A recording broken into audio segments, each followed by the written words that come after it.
Isang mapagpalang gabi po sa ating lahat. So, ipagpaumanhin niyo po kung kami ay naparito po sa Sample Market. Kami po ay maghahayag lang po ng libreng salita ng Panginoon sapagkat nasusulat po sa banal na kasulatan sa Mateo chapter 4 verse 4. Sabi ng Panginoong Jesus, hindi lamang sa tinapay nabubuhay ang tao, kundi sa bawat salita na nagmumula sa bibig ng Diyos. Mga kapatid, ang aming pong ipapahayag ngayon ay galing sa salita ng Diyos at libre po ito. So meron po akong mga kasamang mga kabataan, sila po ay namimigay ng libreng babasahin. Salita ng Diyos po yan, wala po kami kukunin sa inyo, lalong-lalo na po ng pera. Mga kapatid, sabi po sa salita ng Diyos na hindi lamang tayo nabubuhay sa mga pampisikal na pagkain, kundi kailangan natin ang salita ng Diyos. Alam niyo po kung bakit kailangan ng tao ang salita ng Diyos para siya'y mabuhay? Tandaan po natin na tayo po ay hindi lang merong pisikal na pangangatawan. Meron din po tayong mga espiritu at kaluluwa. Ang pagkain po ng ating mga espiritu at kaluluwa ay walang iba kundi ang salita ng Diyos. Kaya napakahalaga po na mapakinggan natin araw-araw ang salita ng Diyos. Kung pinapakain po natin ang ating mga katawan para ito ay lumakas, maging malusog, maging healthy tayo, kailangan din po natin pakainin ang ating mga espiritu ng salita ng Diyos para ito ay hindi mahina.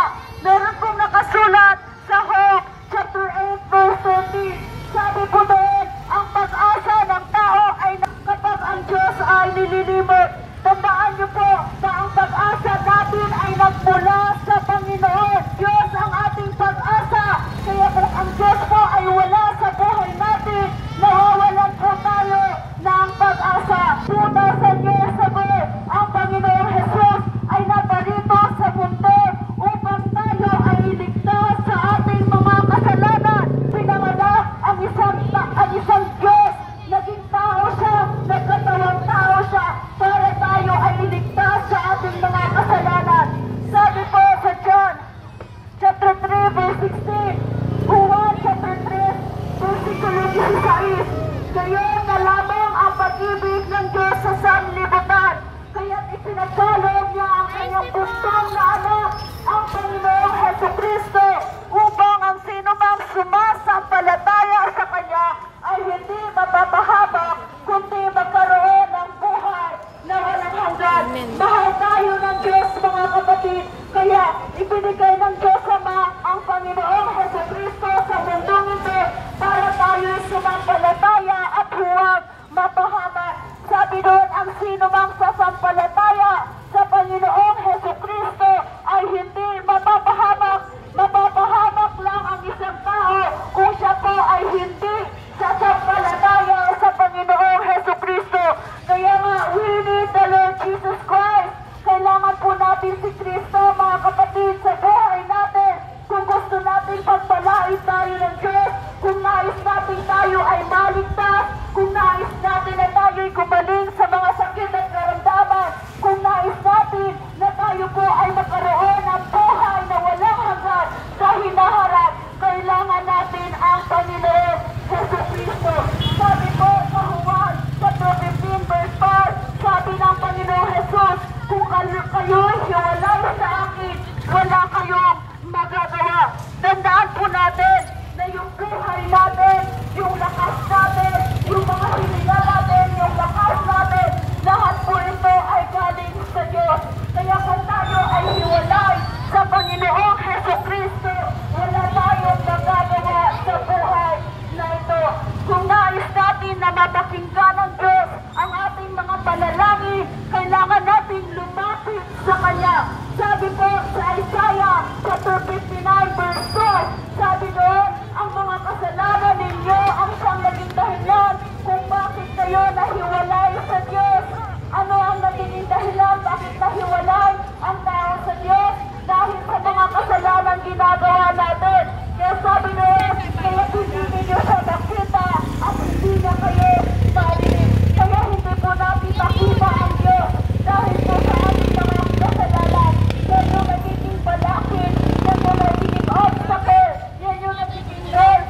hindi po natin makilala ang Diyos, kaya hindi natin siya makita at hindi niya marinig ang ating mga panalangin.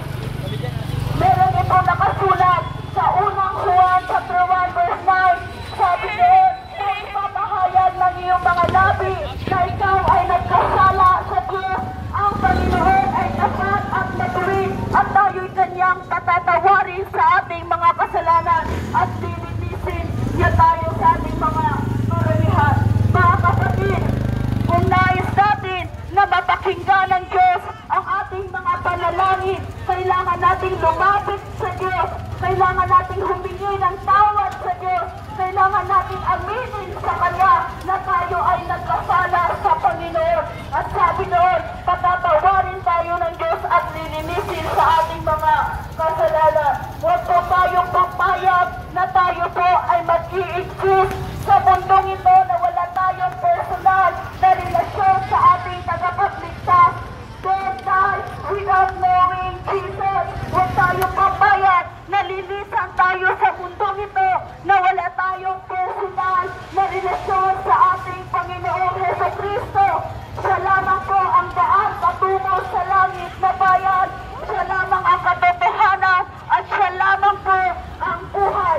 Kaya we need the Lord Jesus Christ. Magsisila po tayo mga kapatid sa ating mga kasalanan. Magbalik loob na tayo sa Panginoon na may likha ng langit at lupa kasama yung buhay natin. Magpagamit na tayo hanggang may oras na, hanggang meron pang pagkakataon. Alam niyo po mga kapatid, ang buhay natin sa mundong ito ay wala pang kasiguraduhan.